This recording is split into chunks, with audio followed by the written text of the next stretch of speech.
2019년 빌보드 뮤직 어워드에서 한국 가수 최초 2관왕을 수상한 방탄소년단. 리더 RM은 이런 소감을 남겼었죠. 우리는 여전히 6년 전 그 소년들입니다. 여러분과 같은 꿈을 꾸며 같은 것을 두려워합니다. 계속해서 함께 최고의 꿈을 꿉시다. 꿈을 저당 잡힌 M4 세대에게 방탄소년단의 노래는 꿈 그 자체일지도 몰라요. 우리들의 언더독, 이 시대의 대변인, 7 청년들이 던지는 메시지와 철학을 함께 탐구해요. 우리의 탐구 주제는 방탄소년단입니다. 안녕하세요. EBS 방탄전국에서 방탄이즘 진행을 맡은 문화평론가 윤성은입니다. 방탄이즘 두 번째 시간인데요. 오늘 방탄이즘의 탐구 주제는 방탄소년단이냐 K-팝이냐 입니다. 맵 오브 더 소울 페르소나로 빌보드 200 차트 1위를 차지한 방탄소년단.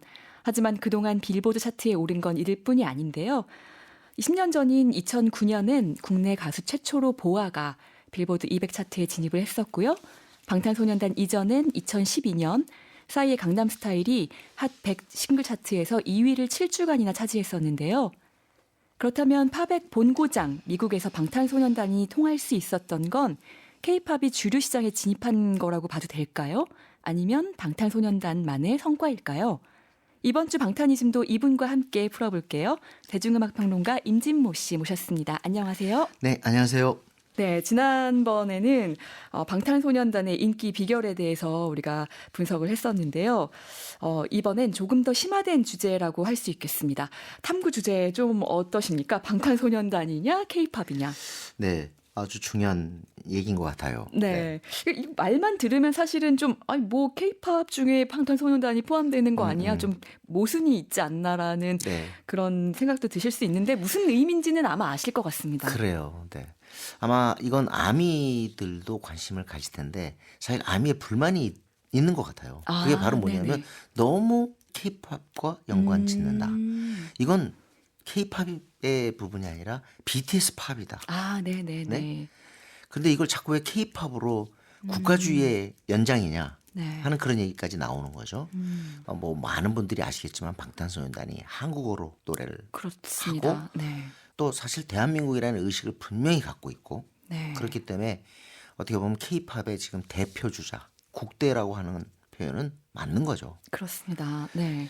근데 이제 여기 부분에서 이제 아미도 그런 얘기를 했고 제가 지난주에 이 얘기를 아마 그냥 던지기만 했을 것 같은데 자, 64년에 비틀즈가 I Wanna Hold Your Hand, 네. 그다음에 She Loves You, Can't Buy Me Love 연속으로 1위에 오르면서 완전 브리티시 인베이전인 신호탄을 쏘아 올렸습니다. 네. 자, 비틀즈만 성공했느냐? 그게 아니라 그러고 난 뒤에 잠시 후에 애니멀스, 롤링 스톤스도 전부 빌보드 싱글 차트 1위를 내고 그다음에 뭐 말할 필요가 없을 정도로 어마어마한 허만 서비스, 데이브 클락 5 등등 네. 해서 아마 그 해는 오로지 영국 밴드가 미국에 오는 것만이 보였다라고 네. 얘기를 했습니다. 네네. 그때 줄 잡아서요. 싱글 차트에 등장하고 히트했던 가수가 무려 40팀에 가까이 돼요. 그렇게나 많습니까? 예. 아이고. 그런데 네네. 우리는 방탄소년단이 빌보드 앨범 차트 정복했죠.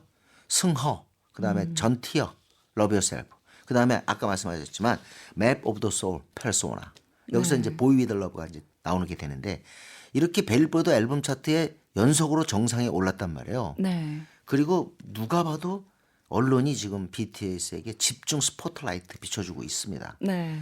그런데 왜 방탄소년단이 만약에 성공을 해서 이 정도 만약에 K-팝하고 묶고 들어갔다면 왜 그 차후의 성공들이 지금 이어지지 않고 있느냐. 네. 솔직히 팀은 있어요. 얼마든지 네. 제가 볼 때.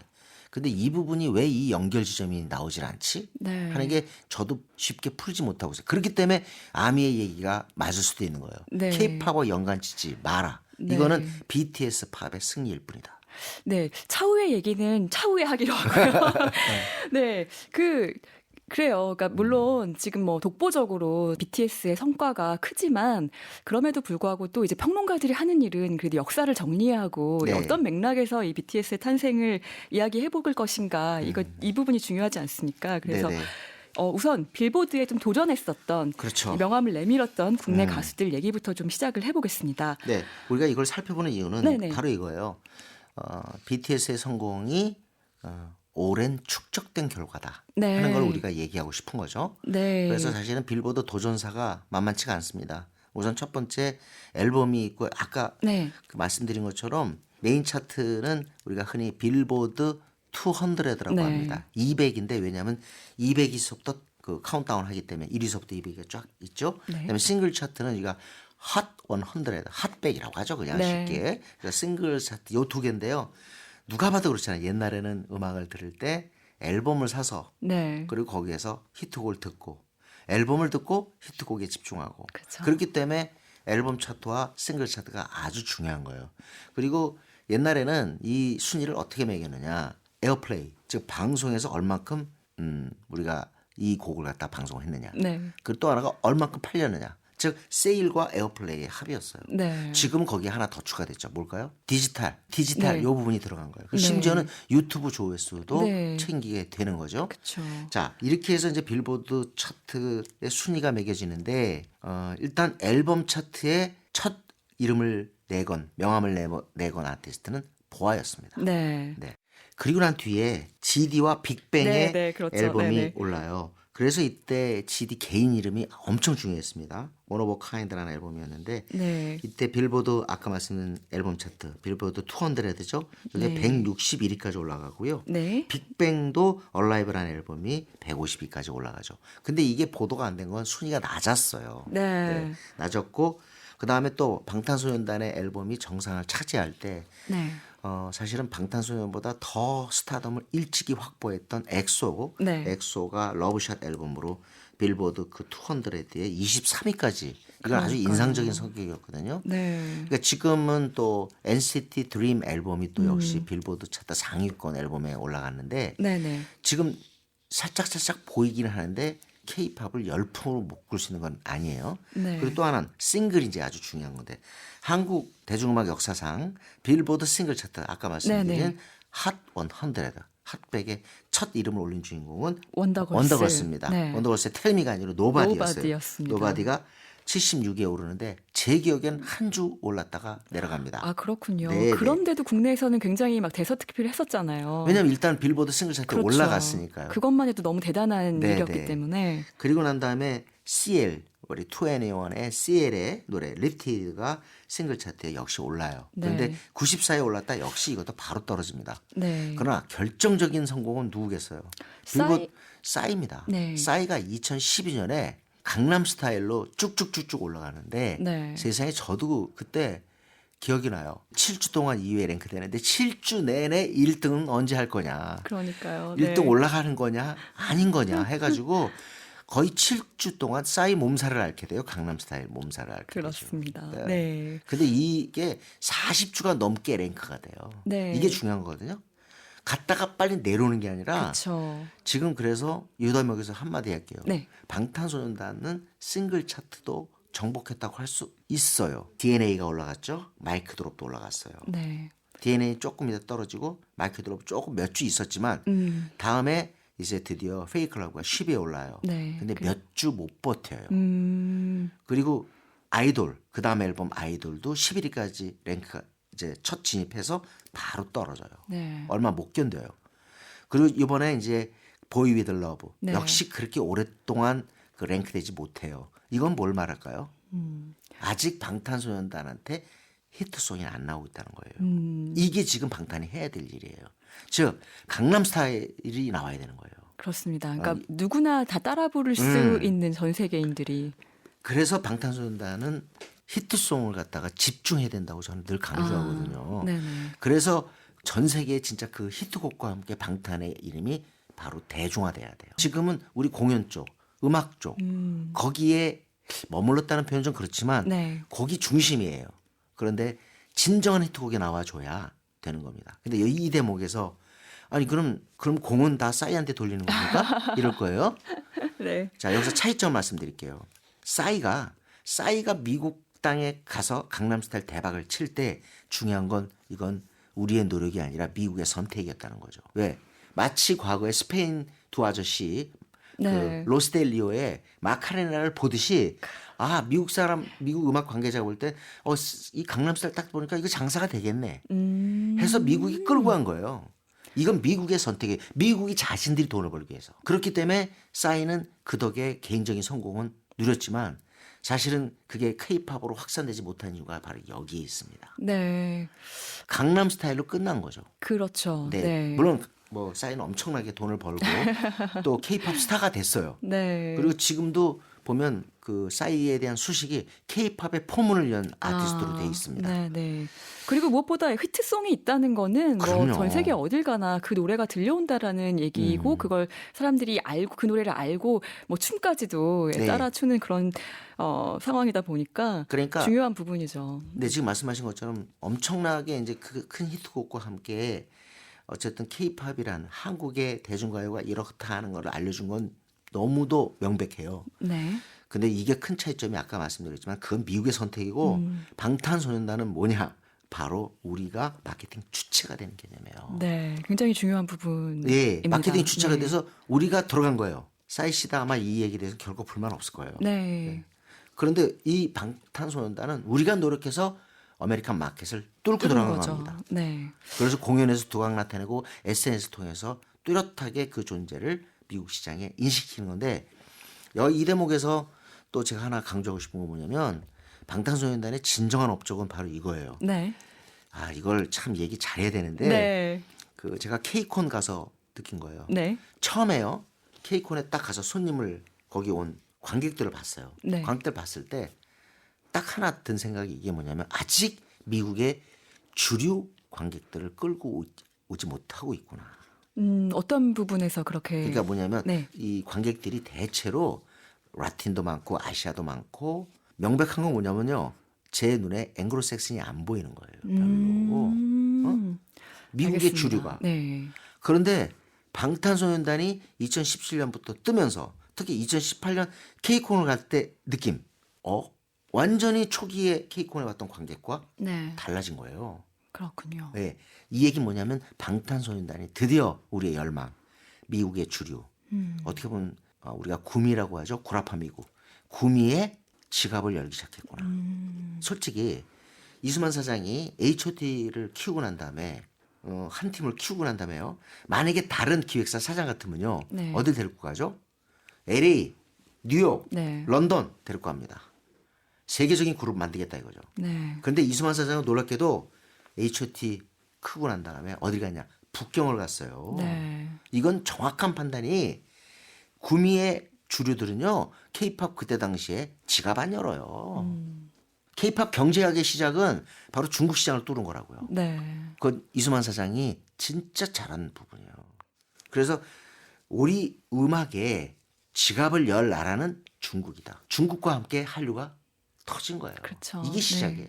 그런데 BTS는 어떻게 분류해야 되느냐. 그 힘들었던 구미 그 주류 시장 그 네. 시장에 드디어 소비자들의 지갑을 열기 시작해서 이제 돈을 쓰는 거예요. 공연 가려면 돈 내야 되잖아요. 네, 그렇죠. 공짜가 어디 있어요. 돈 내고 BTS 티켓 끊어야 돼요. 이게 됐다는 거죠. 정말 스테디움 투어 할 때 보면은 네. 정말 그 팬들의 열정이 대단하더라고요. 그걸 몇 날 며칠 저희가 또 방송을 많이 했지 않습니까? 뉴스에서 많이 보도도 했었고요. 저희가 이제 먼저 우리 그 빌보드 문을 두드렸던 그 K-팝 가수들에 대해서 이야기를 해봤는데요. 싸이를 제외하고 대부분은 아이돌이잖아요. 네. 그렇죠? 뭐 그룹이죠. 싸이도 아이돌이죠, 뭐. 조금 약간 네. 비자르 아이돌이긴 하죠. 네. 비자르라는 표현은 괴상한 뜻인데 네네. 이거 제가 그 꾸며낸 언어가 아니고 네. 위키에서 쓴 표현입니다. 네. 아마 외국 사람들도 싸이의 외모는 안 와봐요.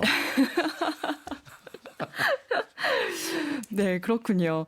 그렇게 이제 많은 아이돌이 빌보드 문을 두들겼고 지금 이제 방탄소년단의 큰 성공을 보면서 또 뭐 수많은 그 연습생들과 또 네. 그 후에 데뷔한 팀들이 미국 시장을 두드리려고 하고 있을 것 같은데요. 조금 뭐 달라진 점이 있을까요? 제가 생각할 때는 네. 지금 BTS 이후에 그 무브 움직임이 네. 인상적이진 않다는 거죠. 아까도 네네. 말씀드렸지만 K-팝과 이렇게 연관 지을 수 있는 상황은 지금 나타나지 않고 있는데 엄청난 건 뭐냐면은 그 분위기를 만들어주고 있다는 거죠. 사실 그래서 아직 앨범 차트나 싱글 차트에 우리 가수의 이름이 등장하지 않아서 그렇지 네. 뉴욕이나 특히 시작이었던 LA의 K콘에 가면요. 방탄소년단뿐만 아니라 한국에서 온 가수 모두에게 열광해요. 거의 광적으로. 네네. 그래서 미국 상에 지금 한국 가수들의 이름들이 퍼지고 있어요. 네. 저는 작년에 에일리가 네, 네. 그 K콘에 출연을 하던데요. 네. 에일리가 미국 시장에서 과연 존재감이 있을까? 음. 그렇죠? 우리가 생각해도 그렇잖아요. 쉽게 네이밍이 안 되죠. 근데 가서 보니까요. 우리나라 아티스트들 일제히 그 미국의 관객들이 환호를 보내는데 네. 야 이거 케이팝이 완전히 그 하나의 장르가 됐구만 네. 하는 그런 생각이 들더라고요. 그 해외 방탄소년단의 팬들은 한국 사람만 봐도 굉장히 네. 좋아하고 막 부러워하고 네. 이제 한국어를 배우는 사람들 많다는 얘기를 지난 시간에 드렸는데요. 저는 그래서 좀 희망을 생각을 했었거든요. 왜냐하면 한국어를 배우면 당연히 또 다른 가수들의 그 그럼요. 노래를 한국 가수들의 노래를 듣고 싶지 그게 않을까. 확산되고 있는데 과거에 그 비틀즈 64년 브리티시 인베이전이 처음에 터졌을 때 다른 가수들이 다 쭉쭉쭉쭉 올라왔잖아요. 네. 이제 그게 되는 거는 우리 기획사의 역량 같은 것들이 작용해야 되지 않겠느냐. 네네. 그러니까 조금 더 우리가 이 부분을 갖다가 악센트를 주고 집중해야 돼요. 그래서 만약에 케이팝의 성공이라는 말을 듣고 싶다면 네. 우리가 방탄소년단 외에 다른 가수도 그에 못지않은 노력을 해줘야 되고 그게 아마 우리의 케이팝의 숙제가 아닐까 싶습니다. 분위기는 네. 형성이 돼 있다는 거죠. 네네. LA뿐만 아니라 뉴욕에 가도요. 한국 가수 꼭 BTS가 아니더라도 누구에게도 열광하고 있다는 거. 아, 이건 그게 희망적이네요. 네, 그리고 빌보드 혹시 들어가 보세요. 네. 빌보드 들어가면 이게 참 희망적인데 일본 가수 그다음에 무슨 다른 아시아 가수가 아니라 K-팝 가수는 꾸준하게 뉴스가 올라갑니다. 네. 그건 뭐냐면 빌보드 입장에서 볼 때 K-팝을 주목하고 있고 네. 사실은 이제 이걸 우리가 다뤄야겠구나 네. 하는 걸 느끼는 거죠. 제가 그런 말씀 드렸어요. 빌보드 상 받고 그다음에 BTS가 그래미에 가서 시상자로 나오고 이런 거 이제는 드디어 미국이 K-팝을 네. 알고 도장을 확실하게 찍어준 거다. 네. 어? 그렇게 볼 수 있겠네요. 네, 그러니까 우리 그 다른 가수들이 그에 못지않은 성공을 창출하기 위해서는 또 다른 마케팅과 기획사의 역량 같은 것들이 필요하지 않겠는가. 네. 아, 그래서 우리 방탄소년단의 그 빌보드 차트 진입이 이전까지 뭐, 핫 100이나 또 앨범 200 차트에 올랐던 가수들과는 좀 차이점이 있다. 뭐 여러 가지가 있겠지만 결국에 이제 방탄소년단의 특별한 점을 이제 이야기하려고 하는데요. 해외 아미 팬들의 역할도 굉장히 네. 컸다고 생각이 들고요. 그리고 무엇보다 음악이 아유, 달랐다라고 그럼요. 네. 말씀드릴 수 있을 것 그러고 같은데요. 보니까 지난주에 제가 음악 그 사운드, 음악의 형식 이런 부분들은 강조하지 않았던 것 같은데 네, 좀 말씀해 주시죠. 지금 기성세대들이 저한테 그런 얘기해요. 그 방탄소년단 음악이 뭐가 특별한 거죠? 잘 모르겠다. 네. 그런 얘기를 해요. 그리고 실제로 방탄소년단이 이렇게 너무 세계적으로 유명해져서 들어봤는데 네. 솔직히 그에 상하는 감동은 느끼지 못하겠다 이런 얘기 솔직히 고백을 하는 거예요. 네. 근데 이 부분은 역시 청취라는 것은 네. 약간의 익숙함이 필요해요. 그러니까 예를 들자면 하나의 가수가 성공하기 위해서는 연글어야 된다는 표현 쓰죠. 연글어야 된다. 운 좋아서 딱 뜰 수 있지만 연글지 않으면 바로 내려가죠. 네. 그러니까 이게 익어야 돼요. 벼가 익어야죠. 그런데 방탄소년단의 음악을 듣기 위해서는 조금 이런 음악들을 좀 여러 차례 듣고 나서 얘기를 해야 돼요. 네, 네. 그냥 한 번 듣고 안 맞아. 아니 그럼 옛날에 힙합 하나도 안 듣는 사람이 지금 힙합을 듣고 이해하겠어요? 그렇죠. 못하죠. 그렇죠. 전혀 못하죠. 힙합의 음악이라는 것에 대한 어느 정도 이제 경험 같은 거 그걸 쌓아야 된다는 얘기인데 그리고 좀 듣고 난 다음에 방탄소년단을 들으면 확실하게 다른 건 방탄소년단의 음악의 핵심은 힙합이에요. 이 힙합을 기초로 해서 출발이죠. 네. 강력한 그 퍼포먼스를 유발하는 그런 구성을 취하고 있어요. 근데 거기다가 한국말을 하죠. 근데 이 형식은 사실은 팔도강산, 서강원부터 경상도 충청도부터 전라도 우리가 와볼다고 전화한 게 우리 먼저 보러 허벌나게 그다음에 불타오르네. 불타오르네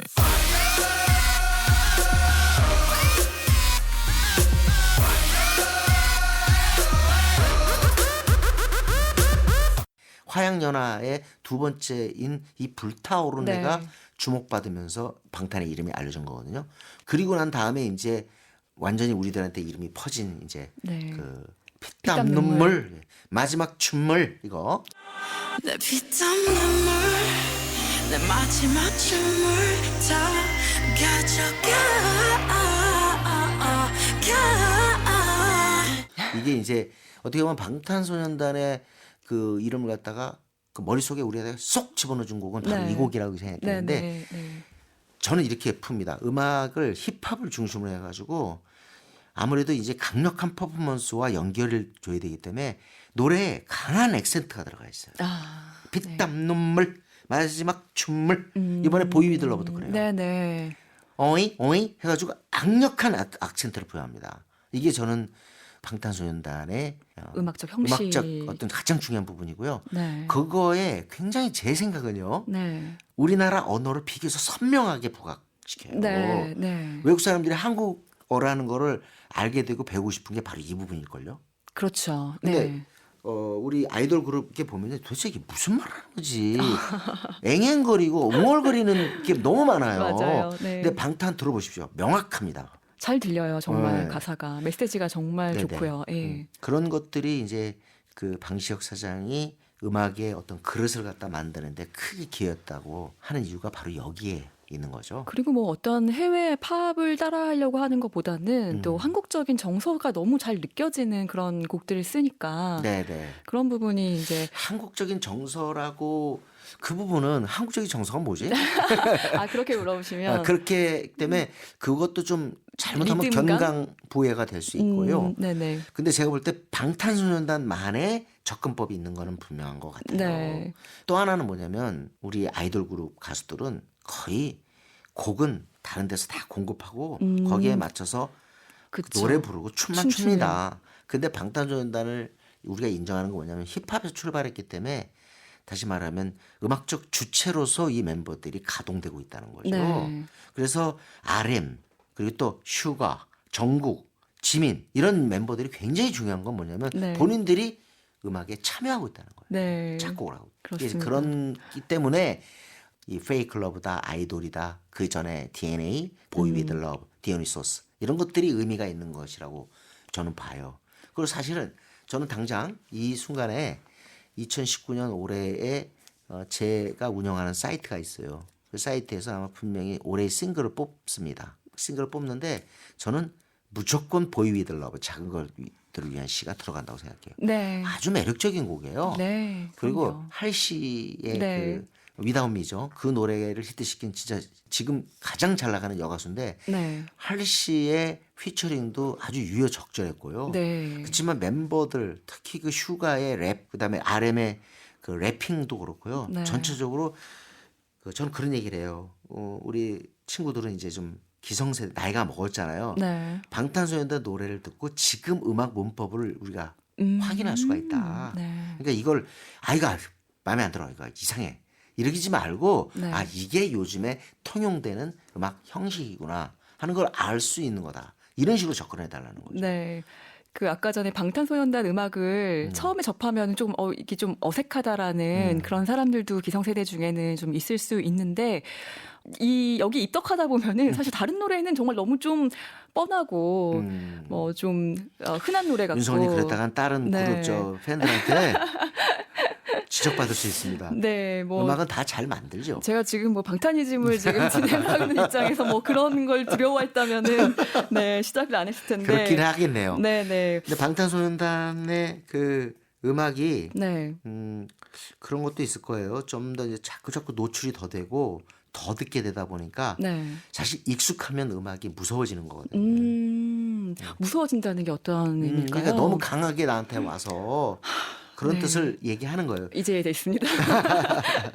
방탄소년단 음악을 이렇게 말로서 글로서 풀이하기는 어려운데 네, 힙합을 기반으로 한 강력한 댄스와 그다음 매혹적인 구성 네. 이런 것들을 잘 해내는 편인데 아까도 말씀드렸지만 이거는 운일 거예요. 그러니까 강남 스타일 같이 진짜 어른들도 듣고 재밌어할 그러한 노래들이 저는 이제 나올 거라고 생각해요. 아, 그럴까요? 그게 네. 나와 주면 이제 방탄은 진짜 비틀즈가 되는 겁니다. 네. 지금 이제 뭐 쭉 말씀해 주셨습니다마는 또 방탄소년단의 인기 비결 중에 뭐 음악적인 특징, 우수성 더 해주시고 싶은 말씀이 있을까요?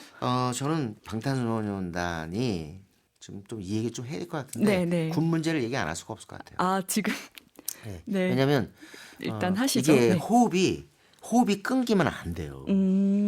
보세요. 비틀즈 호흡이 이어지더라도 항상 부진한 때가 나와요. 네. 비틀즈도요. 64, 65 완벽한 센세이션을 이룩했어요. 근데 66년 겨울서부터 슬슬 조금 너무 일상화되다 보니까 밑으로 좀 내려가다가 67년에는 비틀즈의 제록스 그룹이라고 얘기 들었던 몽키스가 인기가 이만큼 네. 올라옵니다. 그래서 사실은 67, 68 때는요. 비틀즈가 몽키스를 이겼다고 볼 수가 없어요.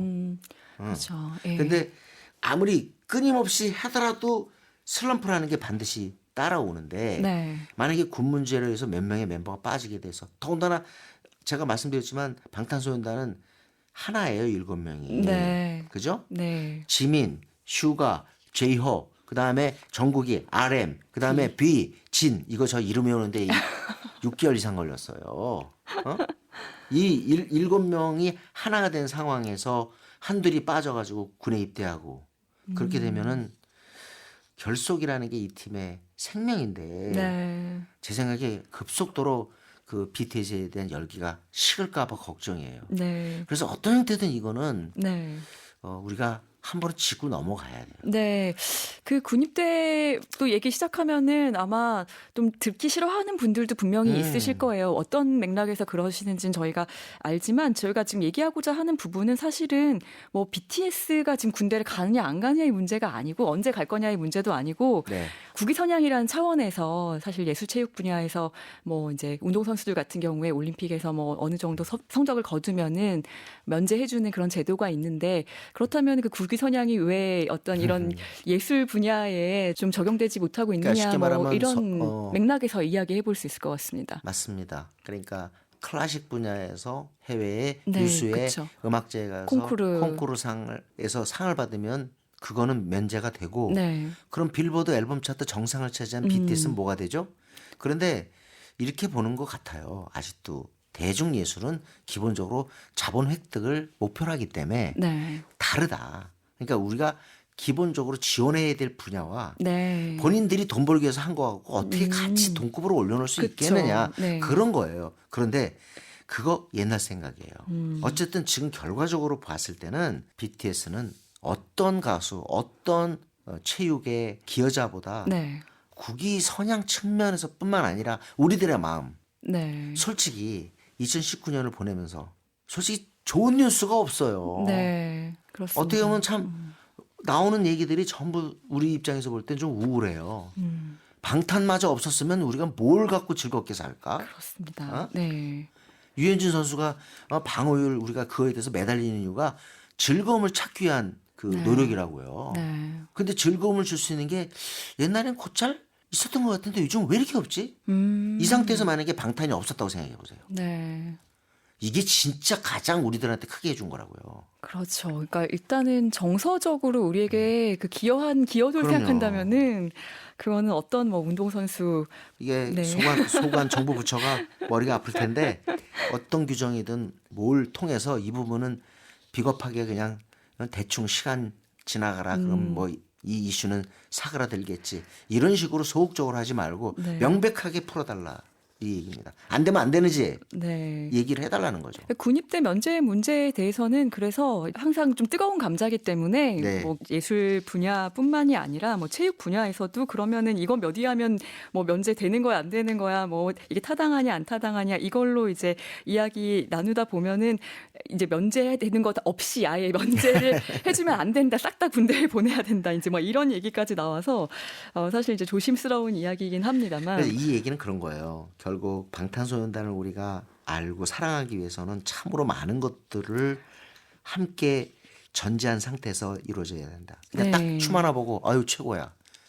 이것도 아니고 네. 음악 하나 딱 그냥 듣고 아 꽂혔어. 이걸로 해결될 문제 아니고 네. 굉장히 많은 생각을 해요. 메시지, 그다음에 케이팝, 퍼포먼스, 국가 부분. 네. 이런 부분들이 총체적으로 전제된 상태에서 BTS를 바라봐야 되지 않겠는가라는 생각을 합니다. 그래서 EBS에서 방탄이즘을 네, 축하드려요. 시작했습니다. 네, 뭐 저희가 이제 두 번째 시간이지만 앞으로 이제 이 방탄소년단이 지금 갖고 있는 어떤 많은 이슈들, 막 인문학적인 해석들까지도 자세하게 다뤄보고자 합니다. 앞으로도 많은 청취를 좀 부탁드리겠고요. 네, 오늘 빌보드 차트로 시작해서 마무리가 군대 얘기로 끝났네요. 네, 네. 아무튼 방탄소년단의 그 성공은 굉장히 중요한 게 지금 매달려야 될 수밖에 없는 게 방탄소년단과 함께 우리는 뭔가를 해야 돼요 지금. 네. 그래서 프로그램 제가 벌써 2차례 출연해서 강조합니다만 네. 방탄소년단이 분발해서 강남 스타일과 같은 빅히트송을 네. 내줘야 한다 네, 네. 하는 부분. 그게 하나의 미션이군요, 네네. 지금. 그리고 좀 더 음악적인 부분들이 더 알려졌으면 좋겠다. 네. 그래서 곡들이 좀 더 많은 세대에게 친숙해져서 비틀즈와 같은 그런 정도의 상황까지 돼줬으면 좋겠다. 그리고 이게 그렇게 돼야지 지금 K-팝에게도 큰 기회가 오지 않겠느냐. 본인들은 원치 않을 수도 있고 아미들은 좀 이 부분에 대해서 명확히 선을 긋고 싶겠지만 방탄소년단과 함께 K-팝도 이제 함께 네. 얘기가 돼야 된다는 거죠. 네, 대중음악 평론가로서 해주실 수 있는 말씀을 너무 잘 해주신 것 같습니다. 저는 이제 개인적으로는 첫 번째 시간에 말씀드렸던 것처럼 음악을 듣고서 음악만 듣고 퍼포먼스 네. 없이 네. 좋아하게 된 그룹이기 때문에 네. 그게 너무 당연한 건데 네. 보니까 너무 좋아해야 될 이유가 너무 많다 보니까 음악 얘기도 네. 중요하고 메시지도 중요한데 네. 일단 지난주에 말씀드린 것처럼 네. 춤부터 추세요. 노력하겠습니다. 네네네. 네. 오늘은 K-팝과 방탄소년단 이야기를 좀 나눠봤는데요. 방탄이즘 연달아 함께해 주셔서 정말 감사드립니다. 오늘 좀 어떠셨나요? 함께 이야기 저는 나눠보면서. 이렇게 시작 프로그램에 네. 더군다나 이렇게 1회, 2회 이렇게 했다는 것 자체가 영광이고요. 아. 이 프로그램이 방탄을 더더욱 세계에 알리고 그리고 또 우리 K-팝도 동시에 기회가 또 더 생기는 밝은 미래를 생각해 봅니다. 네, 영광이었습니다. 아, 감사합니다. 방탄이즘도 좀 영어로 이제 제작을 해야 되지 않을까라는 생각도 좀 해봅니다. 네, 오늘 나와주셔서 감사합니다. 네, 감사드립니다. 방탄소년단의 음악을 듣는 것은 현재의 음악 문법을 접하는 것. 그들이 앞으로 어떤 멜로디와 메시지를 들려줄지 기대가 됩니다. 방탄소년단을 통해 세상을 철학하고 탐구합니다. 방탄이즘은 여기서 인사드릴게요. 문화평론가 윤성은이었습니다. 이 방송은 유튜브 그리고 팟빵에서 다시 청취하실 수 있습니다. 구독과 좋아요도 많이 눌러주세요.